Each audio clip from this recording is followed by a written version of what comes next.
प्रिय बच्चों, हम लोग कॉम्प्लेक्स नंबर पढ़ रहे हैं और कॉम्प्लेक्स नंबर में आज का जो टॉपिक है वो हम लोग बेसिकली सर्किल से रिलेटेड क्वेश्चंस को ले रहे हैं इसमें। तो अब यहाँ पर एक बात ये देखनी है कि कॉम्प्लेक्स नंबर को हम ज्योमेट्री से कैलकुलस से रिलेट कर रहे हैं, इस चीज़ को देखना। कुछ बेसिक चीज़ें हमें समझनी है, जैसे अगर हमारे पास z = x + iy है तो हम लोग जानते हैं कि जब हम इसका मापांक निकालते हैं तो ये हो जाता है x² + y²√। तो अगर हम इसको लिख दें z² mod of z² = a², तो a² हमने लिख दिया है। तो ये जो इक्वेशन है यहाँ पे अगर हम रखें, यहाँ पे mod ऑफ z की वैल्यू रखें तो ये बन जाएगा x² + y² = a²। तो ये सर्किल है, सर्किल को रिप्रेजेंट कर रहा है। इसी तरीके से अगर हम z- यहाँ पे लिख दें h + ki और इसका मापांक निकाल के इसको =a² कर दें तो ये एक सर्किल रिप्रेजेंट करता है। तो कुछ फॉर्म हमें ध्यान रखनी पड़ेंगी जो सर्किल को रिप्रेजेंट करती हैं। तो यहाँ पे 2-4 फॉर्म मैं लिख देता हूँ ताकि आपकी जानकारी के लिए वो रहें। एक तो ये फॉर्म हमें याद रखनी है कि अगर कभी भी mod of z² = कोई भी कांस्टेंट दे रखा है, कोई भी कांस्टेंट यहाँ पर है, हम a नहीं लिख रहे हैं, कांस्टेंट ही लिख देते हैं, c लिख देते हैं, तो ये सर्किल को रिप्रेजेंट करेगा। अगर z - a + ib यानी z में से कोई भी कॉम्प्लेक्स नंबर माइनस करते हैं, इसका स्क्वायर करके अगर हम c कर देते हैं तब भी हमारा एक सर्किल रिप्रेजेंट करेगा। अगर हम z - कोई नंबर ले लेते हैं, 2 है या 5z + 1 है और इसका जो है मापांक = कोई कांस्टेंट नंबर लिख दें तो भी सर्किल रिप्रेजेंट हो जाएगा। अगर हम यहाँ पर z - 2/z + 1 ये हमने दिया है और इसको हम लिख दें यहाँ पर, इसका जो रियल पार्ट है, इस रियल पार्ट को इक्वल टू हम कर दें किसी नंबर के इक्वल कर दें, कोई नंबर c ले लें या कुछ भी ले लें, या इसका इमेजिनरी पार्ट हम यहाँ पे इक्वल कर दें किसी कांस्टेंट टर्म की इक्वल। इस तरीके से इसका इमेजिनरी पार्ट भी किसी कांस्टेंट इक्वल कर दें, या कभी हम इस तरीके से लिख दें आर्ग्यूमेंट ऑफ z - 1/z + 2 = π/4, या कोई एंगल यहाँ पे ले लें, क्योंकि आर्ग्यूमेंट ले रहे हैं तो आर्ग्यूमेंट एंगल में ही होगा। तो इस तरीके के जब हम कोई भी फॉर्म लेंगे तो ये सारी फॉर्म जो हैं, हर एक फॉर्म, कभी कभी यहाँ पे z की जगह पे बार लगा देता है इस तरीके से, तो वो भी चीज़ जो है, ये सारी चीज़ें जो हैं, ये सारे इक्वेशन, इस टाइप के जो इक्वेशन मिलेंगे वो एक सर्किल को रिप्रेजेंट करते हैं। बेहतर होगा कि आप एक z = x + iy लेके और इसमें डिफरेंट वैल्यूज़ लेके, जो हमने यहाँ पे फॉर्म लिखी हैं इसमें डिफरेंट वैल्यूज़ लेके, हालांकि यहाँ पे देखो कांस्टेंट ही हमने ले लिए हैं, तो इनको आप सॉल्व करें और इनको सॉल्व करके सर्किल की फॉर्म में कन्वर्ट करें। तो सर्किल के इक्वेशन जो हैं वो जनरल इक्वेशन अगर आपको नहीं मालूम है तो मैं यहाँ लिख देता हूँ। 2-3 इक्वेशन हमें ज़रूर याद होने चाहिए। एक तो x² + y² = a², इसका सेंटर होता है 0,0 और इसकी रेडियस होती है a। दूसरा होता है x - h² + y - k² = a², इसका सेंटर होता है h, k और इसका रेडियस होता है a। और तीसरा होता है जनरल फॉर्म जो है x² + y² + 2gx + 2fy + c = 0 और इसका सेंटर होता है -g, -f और इसकी रेडियस जो होती है वो होती है √g² + f² - c। तो जब कभी भी आप इन इक्वेशन को सॉल्व करेंगे और आपको इस तरीके की फॉर्म मिल जाती है तो आप कह देंगे कि ये एक सर्किल को रिप्रेजेंट कर रहा है। तो इस चीज़ को हमें थोड़ा सा अच्छे से समझ लेना, क्योंकि इस पर बेस्ड क्वेश्चन बहुत ज़्यादा पूछे जाते हैं, सर्किल पर बेस्ड। तो सर्किल का कॉन्सेप्ट अगर हमें नहीं मालूम है तो फिर उसके क्वेश्चन लगाने में बहुत कठिनाई होगी। रही बात सर्किल के पूरे क्वेश्चंस की, पूरा कॉन्सेप्ट, तो हम लोग जब कोऑर्डिनेट पढ़ेंगे तो कोऑर्डिनेट में इसका पूरा डिटेल हम लोग पढ़ लेंगे। तब तक के लिए इतनी जानकारी आपके पास होनी चाहिए। अब आइए हम लोग अपने क्वेश्चन पर चलते हैं। आज जो क्वेश्चन हम ले रहे हैं ये क्वेश्चन है, यदि z = x + iy हो तो दर्शाइए कि z × z बार + 2 × z + z बार + b = 0 एक सर्किल को रिप्रेजेंट करता है। ये जो इक्वेशन हमें दे रखा है ये एक सर्किल को रिप्रेजेंट करता है, एक वृत्त बनाता है और यहाँ पर b एक रियल नंबर बता रखा है। तो हमें ये चीज़ देखनी है कि ये सर्किल रिप्रेजेंट करता है कि नहीं करता है। तो यहाँ पर जो हम लोग अभी कॉन्सेप्ट की चर्चा कर रहे थे उसी का यूज करके देखेंगे कि ये सर्किल रिप्रेजेंट कर पा रहा है या नहीं कर पा रहा है। तो देखिए यहाँ पे हम लोगों को जो जानकारी दे रखी है वो जानकारी में बताया गया है कि z is equal to x plus i y. किसी क्वेश्चन में अगर z का मान नहीं दिया है तो z की जगह आप हमेशा x plus i why he replace करेंगे। तो यहाँ पे z हमारे पास ये हो गया है, फिर z बार क्या हो जाएगा, तो इसका कॉन्जुगेट लिखेंगे। कॉन्जुगेट लिखने में क्या करते हैं कि इसके इमेजिनरी पार्ट का साइन चेंज कर देते हैं, तो हमारे पास हो जाएगा x माइनस आई वाई। अब इन दोनों को हमें क्या करना है, देखो z इंटू जेड बार है, हम लोग कॉन्सेप्ट में इसका डिटेल में अध्ययन कर चुके हैं। तो z इंटू जेड बार करेंगे तो x plus i Y into x minus i y है, मल्टीप्लाई करेंगे तो x स्क्वायर माइनस आई स्क्वायर वाई स्क्वायर हो जाएगा, और आई स्क्वायर की वैल्यू -1 रखेंगे तो यहाँ हो जाएगा x square plus y square. तो हमारे पास z इंटू जेड बार की वैल्यू आ गई है x square plus y square. तो हम लोग इसको डायरेक्ट यहाँ रिप्लेस कर देते हैं, +2 लिख देते हैं। अब दूसरी बात देखिए हमारे पास क्या है कि z इज इक्वल टू है x प्लस आई वाई और z bar is equal to x minus i y, और इन दोनों को हमें क्या करना है, प्लस करना है। कॉन्सेप्ट में हम लोग इसको पढ़ चुके हैं अच्छे से, आप लोग उस वीडियो को देखिए तो आपको पूरी बात समझ में आएगी। तो z प्लस जेड बार, तो देखिए आई वाई प्लस और माइनस के कैंसिल आउट हो जाएंगे, और x दोनों प्लस के हैं तो ये 2x हो जाएगा। तो z plus z bar is equal to हो जाएगा 2x, तो यहाँ लिख देंगे इसकी जगह 2x plus b is equal to 0। तो ये हो जाएगा x square plus y square, और 2 2 या 4x plus b is equal to 0। ये जो इक्वेशन आ रहा है ये एक सर्किल का कॉमन इक्वेशन है, जनरल इक्वेशन है, उस फॉर्म का है। देखिए ये हमारे पास जो इक्वेशन हमने अभी पढ़ा था इस तरीके का है। तो देखिए x स्क्वायर मिल रहा है, वाई स्क्वायर मिल रहा है, और यहाँ पे 2g की जगह 4 हो गया, तो ये हो गया। और ये टर्म हमारे पास नहीं है, मिसिंग है। तो मिसिंग होने का मतलब होता है कि f की वैल्यू यहाँ पर 0 है, इसलिए ये टर्म मिसिंग है। और कांस्टेंट टर्म c की जगह पे हमारे पास यहाँ पर आ गया है b। तो ये एक जो रिजल्ट मिला है, ये रिजल्ट एक general form of equation represent कर रहा है। तो हम लिख देंगे चूँकि ये general form of equation general form of the circle represent कर रहा है, तो इसलिए ये एक सर्किल का इक्वेशन है। तो हमारी जो बात यहाँ सिद्ध करनी थी कि ये एक समीकरण जो है वो वृत्त को निरूपित कर रहा है, तो हम लिख देंगे अतः दिया गया जो समीकरण है वो एक वृत्त को निरूपित कर रहा है। तो आइए देखिए 2 क्वेश्चन और हम लोगों ने नोट किए यहाँ पे। तो ये क्वेश्चन है कि Z bar plus 2 upon z bar minus 1, इसका जो रियल पार्ट है, रियल पार्ट क्या है, 4 है। क्वेश्चन पूरा जब लिखा होगा तो वो इस तरीके से लिखा होगा कि Z bar plus 2 upon z bar minus 1 का वास्तविक भाग 4 है। तो दर्शाइए कि यह एक वृत्त के समीकरण को निरूपित करता है। और दूसरा एक क्वेश्चन हमारे पास है कि argument of z minus 1 upon z plus 1 is equal to pi by 4 हो, तो यह एक वृत्त के समीकरण को निरूपित करता है। तो ये दोनों क्वेश्चन हमें हमारे पास हैं, एक इक्वेशन टाइप के दिए हैं, और इसको हमें रिप्रेजेंट करना है कि ये सर्किल को रिप्रेजेंट करना है, हमें ये शो करना है कि ये दोनों सर्किल को रिप्रेजेंट करते हैं। तो हम लोग इसको सॉल्व कर लेते हैं। देखिए हम लोग अभी चर्चा कर रहे हैं तो उसमें कहीं पे मैंने कहीं बार ये लगा होगा और कभी नहीं भी लगा होगा, तो लेकिन सॉल्व करने की टेक्निक एक ही है। तो जल्दी से पहला पार्ट हल कर लेते हैं। तो इसके लिए हम लोग क्या करते हैं, पहले इस चीज़ को ले लेते हैं, z bar plus 2 upon z bar minus 1 is equal to, और ये कुछ नहीं लिखते हैं, इसको बाद में यूज करेंगे। तो देखिए आप सब लोग जानते हो कि z इज इक्वल टू होता है x प्लस आई वाई और z bar is equal to होता है x माइनस आई वाई। तो यहाँ z बार की वैल्यू हम लोग रिप्लेस कर देते हैं। तो x minus i y plus 2 upon x minus i y minus 1, और इसको हम लोग एक लाइन में फिर लिख लेते हैं। तो ये हमारे पास लाइन आ जाएगी x प्लस 2, रियल पार्ट एक साथ में लिखेंगे और इमेजिनरी पार्ट अलग कर लेंगे। तो रियल एक साथ आ गए हैं x और 2, और आई वाई अलग लिख लिया है। डिनोमिनेटर में भी यही करेंगे। तो यहाँ पे x रियल है और -1 रियल है, इसको एक साथ लिखेंगे और माइनस आई वाई कर लेंगे।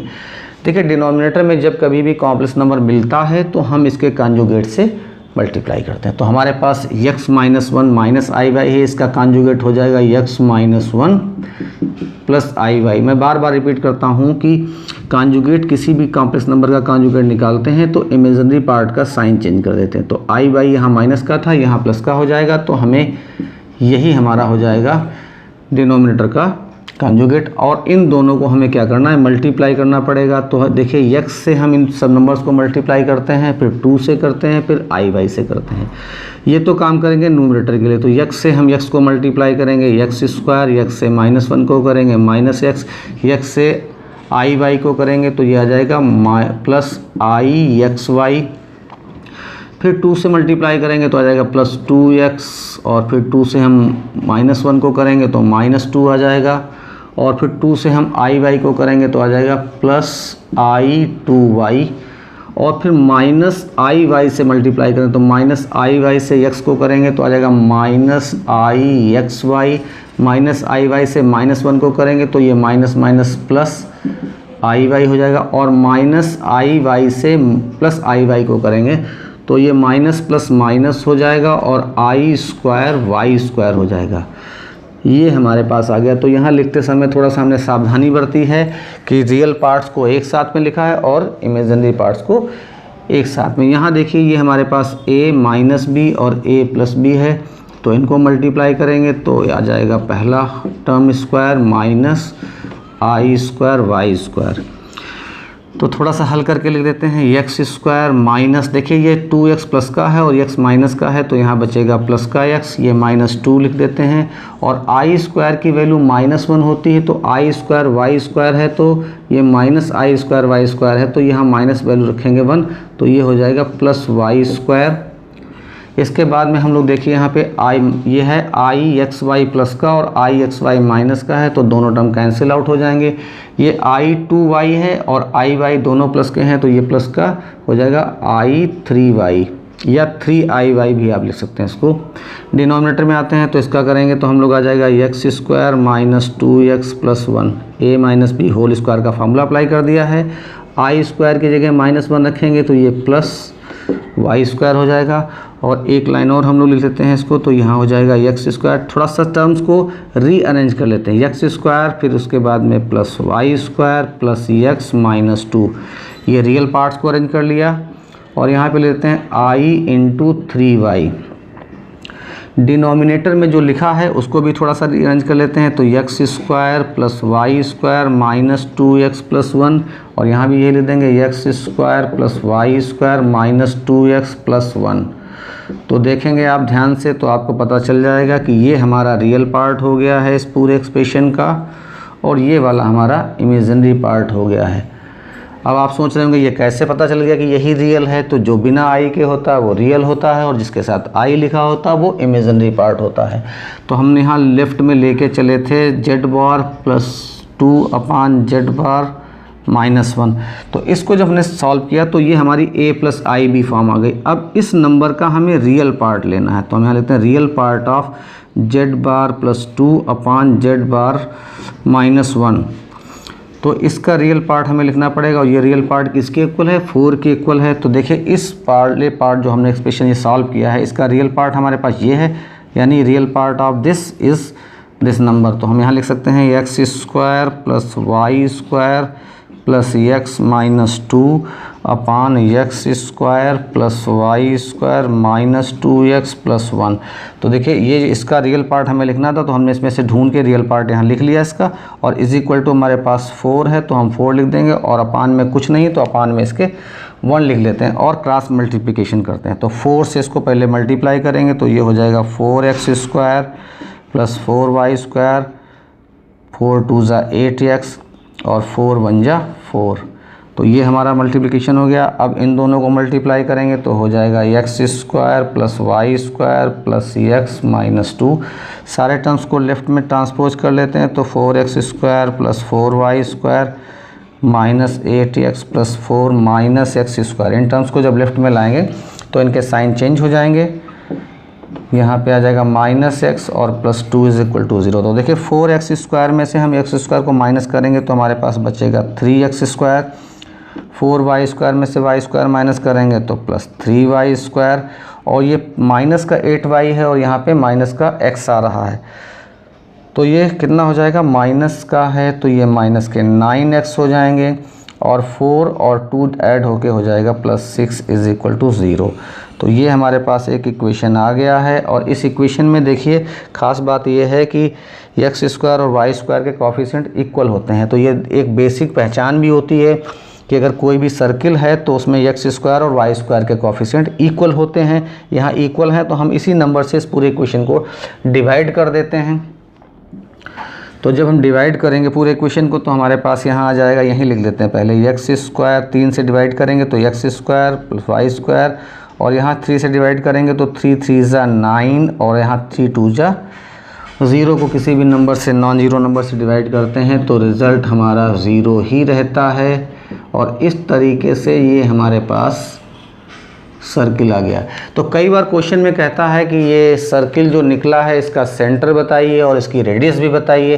तो हम लोग इसकी सेंटर और रेडियस भी पता कर लेते हैं। तो सेंटर और रेडियस पता करने के लिए हमें क्या करना पड़ेगा, इसकी जनरल फॉर्म लिखनी पड़ेगी। और हम लोग इसकी जनरल फॉर्म लिख लेते हैं, x square plus y square plus 2gx plus 2fy plus c equal to 0।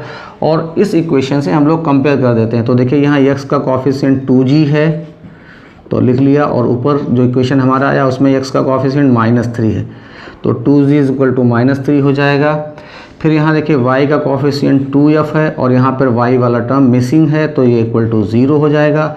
यहाँ कांस्टेंट टर्म c है और इसमें कांस्टेंट टर्म 2 है तो c इज इक्वल टू 2 हो जाएगा। तो यहाँ से g की वैल्यू निकालेंगे तो -3 और ये 2 अपान में आ जाएगा, और यहाँ 2 अपान में लाएंगे 0 के तो 0 को 2 से डिवाइड करेंगे तो 0 ही रहेगा और c की वैल्यू 2 ही रहेगी। तो सेंटर हम लिखते हैं सेंटर ऑफ इक्वेशन, केंद्र लिखते हैं तो केंद्र के निशान -g, -f होता है। तो यहाँ पे g की वैल्यू रखेंगे तो यहाँ माइनस है और ये भी माइनस है तो ये माइनस माइनस मिलके प्लस हो जाएगा, और यहाँ पे आ जाएगा 3/2।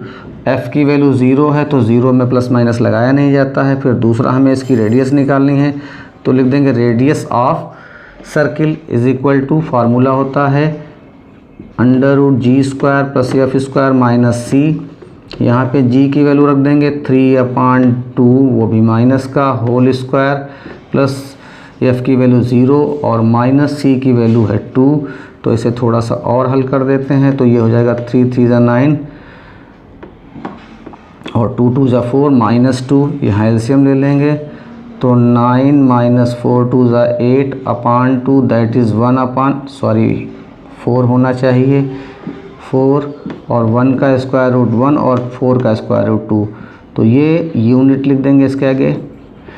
तो ये हमारी रेडियस आ गई है। ये क्वेश्चन में अगर पूछी जाए आपसे कि ये जो इक्वेशन है ये एक सर्किल रिप्रेजेंट करता है, इसका सेंटर और रेडियस फाइंड करिए, तो आप सेंटर और रेडियस निकालें। अगर केवल कहता है कि ये इक्वेशन एक सर्किल को रिप्रेजेंट करता है तो आपको यहीं तक लिख देना है, क्योंकि ये दिए जो इक्वेशन आ रहा है ये एक सर्किल के मानक रूप के सतुल्य है, इसलिए ये दिया गया समीकरण एक सर्किल को रिप्रेजेंट करता है। तो ये कुछ क्वेश्चन था जिसमें अगर आप इसको अच्छे से इत्मीनान से सॉल्व कर लेंगे तो आपको बहुत सारे क्वेश्चंस की टेक्निक एक ही क्वेश्चन में मिल जाएगी।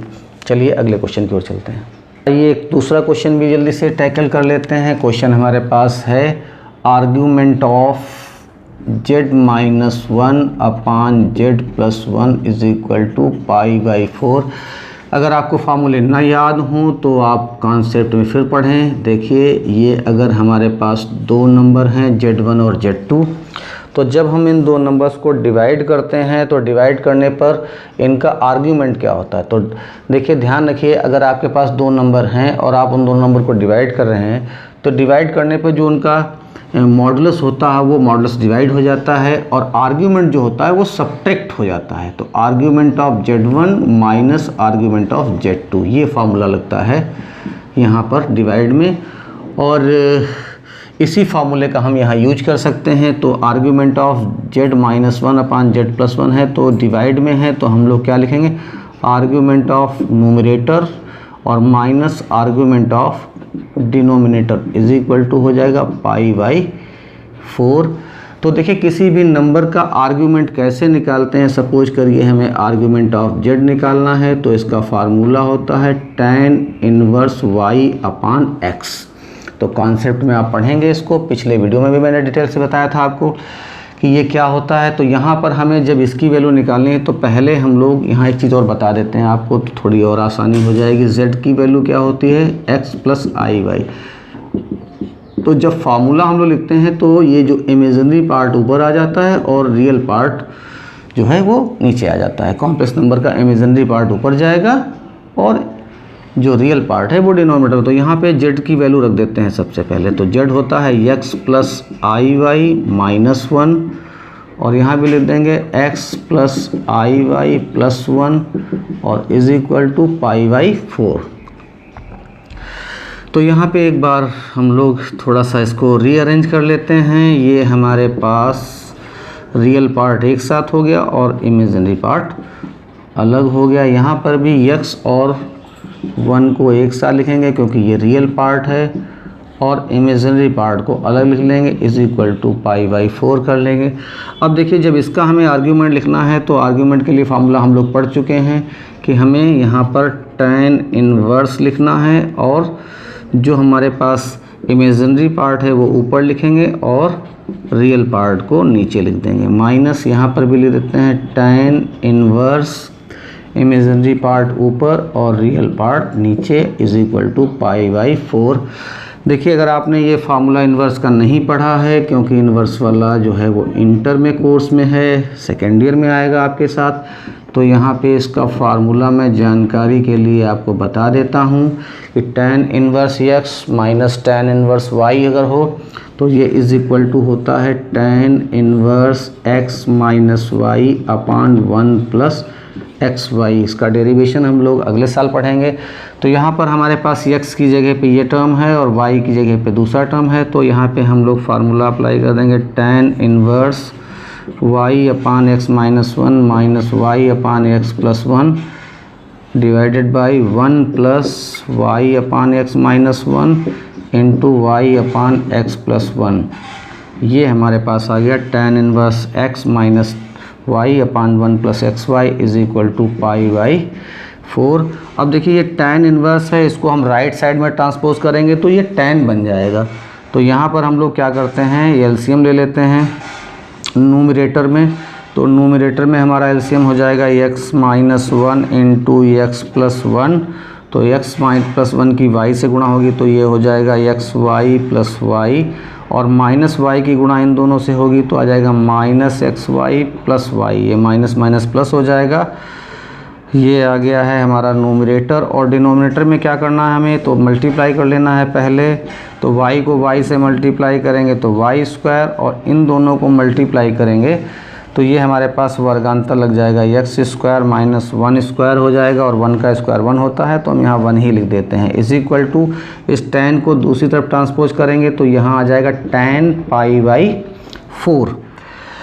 अब आप देखिए ध्यान से, यहाँ पर ये हमारे पास x y माइनस का है, ये प्लस का है तो कैंसिल आउट हो जाएगा, और y को ऐड करेंगे तो ये बन जाएगा 2y अपान x माइनस 1, और x प्लस 1 को मल्टीप्लाई करेंगे तो x स्क्वायर माइनस 1 स्क्वायर यानी x स्क्वायर माइनस 1 आ जाएगा। और डिनोमिनेटर में एलसीएम ले लेते हैं, तो एलसीएम लेंगे तो यहाँ बन जाएगा x square minus 1 plus y square and the whole is divided by x square minus 1 is equal to tan pi by 4। Pi by 4 का मतलब 45 डिग्री होता है और tan 45 डिग्री की वैल्यू होती है 1। तो देखिए ये डिनोमिनेटर दोनों इक्वल हैं तो कैंसिल आउट हो जाएंगे, तो हमारे पास रिजल्ट आ जाएगा 2y upon x square minus 1 plus y square is equal to 1। इसके अपान 1 करके क्रॉस मल्टीप्लिकेशन कर लेते हैं तो ये हो जाएगा x square plus y square minus 1 is equal to, इसको मल्टीप्लाई करेंगे तो 2y, और यहाँ हो जाएगा x square plus y square, ये प्लस का 2y लेफ्ट में ले आएंगे तो minus 2y minus 1 is equal to 0। और ये जो हमारे पास आ गया है ये फिर हमारे पास एक स्टैंडर्ड फॉर्म जो होती है सर्किल की, एक्स स्क्वायर यहाँ लिखते हैं x square plus y square plus 2gx plus 2fy plus c is equal to 0 के जैसी फॉर्म मिल गई है, और इसलिए इसको हम कहेंगे कि यह एक सर्किल को रिप्रेजेंट कर रहा है। एक और प्रश्न हम लोग पढ़ लेते हैं। ये क्वेश्चन हमारे पास कुछ थोड़ा सा डिफरेंट टाइप का है। कह रहा है यदि Z1 और Z2 तथा Z3 और Z4 दो परस्पर संयुग्मी समृद्ध संख्याओं के युग्म हैं, यानी Z1 का जो कॉन्जुगेट है वो Z2 है और Z2 का कॉन्जुगेट Z1 है, इसी तरीके से Z3 का कंजुगेट Z4 है और Z4 का कंजुगेट Z3 है। तो हमें दिखाना क्या, हमें मान पता करना है argument of Z1 upon Z4 plus argument of Z2 upon Z3, इसकी वैल्यू हमें पता करनी है कि इसकी वैल्यू क्या होगी। तो देखिए यहाँ पे जो बात बताई गई है कि Z1 का जो कॉम्प्लेक्स का जो कंजुगेट है वो Z2 है। तो हम चाहे बार Z1 के ऊपर लगाएं या Z2 के ऊपर लगाएं, क्योंकि दोनों एक दूसरे के कॉम्प्लेक्स कंजुगेट है। तो Z1 का कॉम्प्लेक्स कंजुगेट Z2 हो जाएगा और Z2 का कॉम्प्लेक्स कंजुगेट Z1 हो जाएगा। इसी तरीके से हमारे पास Z3 और Z4 के लिए भी है, तो यहाँ पर भी हम लिख सकते हैं ये। तो ये बात तो हमें क्वेश्चन में बताई गई है यहाँ पर। अब हमें वैल्यू निकालनी है किसकी, तो वैल्यू हमें निकालनी है argument of Z1 upon Z4 plus argument of Z2 upon Z3। तो अभी हम लोग डिस्कस कर रहे थे कि जब आर्ग्यूमेंट दो डिवीज़न ऑफ कॉम्प्लेक्स नंबर्स का निकालते हैं तो ये सब्ट्रैक्ट हो जाता है। तो argument of Z1 minus argument of Z4, पहले वाले पार्ट को लिख सकते हैं हम लोग, और दूसरे वाले पार्ट में क्या लिख लेंगे हम लोग, argument of Z2 minus argument of Z3। इस तरीके से हम इसको लिख सकते हैं यहाँ पर। तो अब देखिए हमारे पास जो क्वेश्चन यहाँ पर है उसमें ये क्या बता रहा है, यहाँ पर ये बता रहा है कि हम लोग आर्ग्यूमेंट ऑफ Z1 की जगह क्या लिख सकते हैं, कॉम्प्लेक्स कंजुगेट ऑफ Z2 और minus argument of Z4 plus argument of Z2 minus ये यहाँ लिखा है आर्ग्यूमेंट ऑफ Z3। तो आर्ग्यूमेंट ऑफ Z3 की जगह लिख सकते हैं हम लोग यहाँ पे Z⁴। तो देखिए इसके बहुत से टेक्निक्स हैं। एक आसान सी टेक्निक हम लोग यहाँ पे अप्लाई कर सकते हैं और वो टेक्निक हमारे पास ये है कि आर्ग्यूमेंट ऑफ Z2 बार है और ये है आर्ग्यूमेंट ऑफ Z2, ये एक प्लस में है। तो हम लोग क्या कर सकते हैं, इन दोनों टर्म्स को साथ साथ में लिख सकते हैं। इसी तरीके से ये Z4 वाले दो टर्म आ रहे हैं, दोनों माइनस के हैं, तो यहाँ लेते हैं माइनस आर्ग्यूमेंट ऑफ Z4 और माइनस आर्ग्यूमेंट ऑफ Z4 बार। तो यहाँ से माइनस कॉमन लेंगे तो प्लस आ जाएगा। तो देखिए जैसे डिवीज़न में ये दोनों माइनस में आर्ग्यूमेंट आ जाते हैं, इसी तरीके से प्लस में ये दोनों मल्टीप्लाई में आ जाते हैं। तो argument of Z2 into Z2 बार और यहाँ पर भी आ जाएगा argument of Z4 into Z4 बार।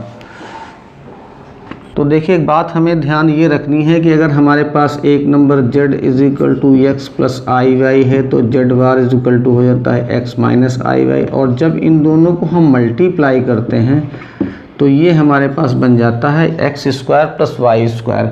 तो यहाँ पे ध्यान देने वाली बात ये होती है कि जब मल्टीप्लाई कर लेते हैं तो यहाँ इमेजिनरी पार्ट इसमें नहीं रह जाता है, केवल रियल पार्ट आता है, और रियल पार्ट है तो इमेजिनरी पार्ट हमारा इसके मतलब 0 हो जाता है। तो जब हम किसी भी नंबर का, जैसे हमारे पास लिखा है z is equal to x plus i y, और हम इसका आर्ग्यूमेंट लिखते हैं आर्ग्यूमेंट ऑफ z, तो ये लिखा जाता है tan इनवर्स y अपान x। y means imaginary part ऊपर लिखते हैं और रियल पार्ट नीचे लिखते हैं, z का जो भी इमेजिनरी पार्ट हो।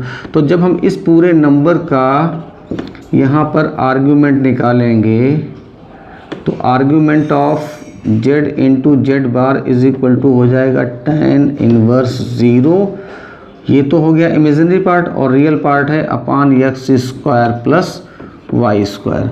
तो देखिए 0 को जब हम इस रियल पार्ट से डिवाइड करेंगे तो ये हमारा 0 ही आ जाएगा, और tan इनवर्स 0 की वैल्यू 0 होती है। तो यहाँ पर देखिए ये बात हमें यहाँ पे हम यूज़ करेंगे। तो ये Z2 और Z2 बार है, दोनों सेम नंबर हैं और एक दूसरे के कॉम्प्लेक्स कॉन्जुगेट हैं। तो जब इसका आर्ग्यूमेंट निकालेंगे दोनों सेम नंबर होंगे और एक दूसरे के कॉम्प्लेक्स कॉन्जुगेट होंगे और उनका प्रोडक्ट होगा। तो इसका जो आर्ग्यूमेंट आएगा वो कितना आएगा, 0 आएगा। यहाँ जैसा कि निकाल के देखा हम लोगों ने, तो यहाँ पर हम इसकी वैल्यू रखेंगे 0, और जो दूसरा नंबर है ये भी देखो सेम है, दोनों जगह 4 आ रहा है, ये Z4 है, Z4 बार है।